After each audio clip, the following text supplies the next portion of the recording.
ये कहानी है एक बाप बेटे की जो स्कूटर पर कहीं पर जा रहे होते हैं। तभी जो बाप होता है उसकी नजर पड़ती है रोड के साइड में कुछ लड़कों के ऊपर जो कि कीचड़ में कुछ ढूंढ रहे होते हैं। तो अपना स्कूटर वहां पर रोकते हैं और जाकर के उनसे पूछते हैं कि बेटे क्या ढूंढ रहे हो यहाँ पर। तो उनमें से एक बोलता है कि आपको दिख नहीं रहा है कि ये सामने सोने का फल है, हम उसको पाने की कोशिश कर रहे हैं। उसकी ये बात सुनते ही पिता का ध्यान जाता है उस सोने की फल की तरफ जो चमक रहा होता है।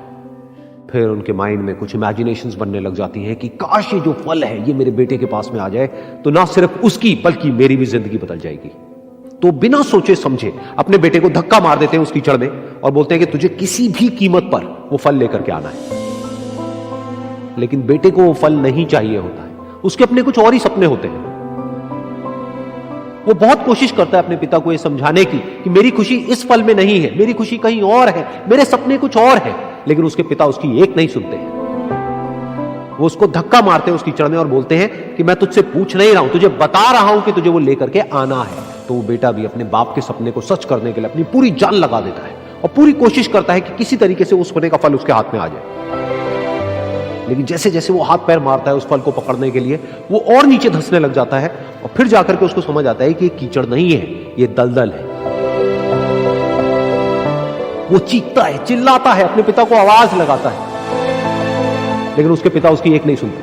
बोलते हैं कि बहाने मत बना, और भी लोग हैं वहां पर जो कर रहे हैं, तो जब वो कर सकते हैं तो तू क्यों नहीं कर सकता। तो एक बार वो फिर से कोशिश करता है और अपनी पूरी जान लगा देता है, लेकिन उसके बाद भी उसके हाथ में कुछ नहीं आता है और वो धीरे धीरे नीचे धंसता चला जाता है और मर जाता है। तब जाकर के उसके पिता को एहसास होता है कि उससे कितनी बड़ी गलती हो गई। वो वहीं बैठ करके रो रहा होता है, चीख रहा होता है, चिल्ला रहा होता है। तभी वहां पर एक साधु आता है और वो साधु उस आदमी से पूछता है कि तुम क्यों रो रहे हो। फिर वो आदमी उस सोने के फल की तरफ इशारा करते हुए उस साधु को अपनी पूरी बात बताता है और बोलता है कि इसमें मेरी क्या गलती है, मैंने तो जो कुछ भी किया अपने बेटे की खुशी के लिए किया।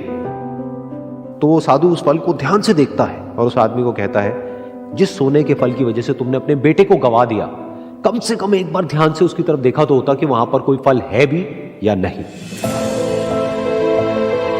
ये सुन करके उस आदमी को गुस्सा आया और उसने कहा कि सामने तो दिख रहा है फल, आपको नहीं दिख रहा क्या। तब वो साधु उस कीचड़ के ऊपर एक पेड़ होता है जिसकी तरफ इशारा करते हैं और बोलते हैं कि वो जिसे तुम देख रहे हो वो उस फल की परछाई है, असली फल वहां पर उस पेड़ के ऊपर है।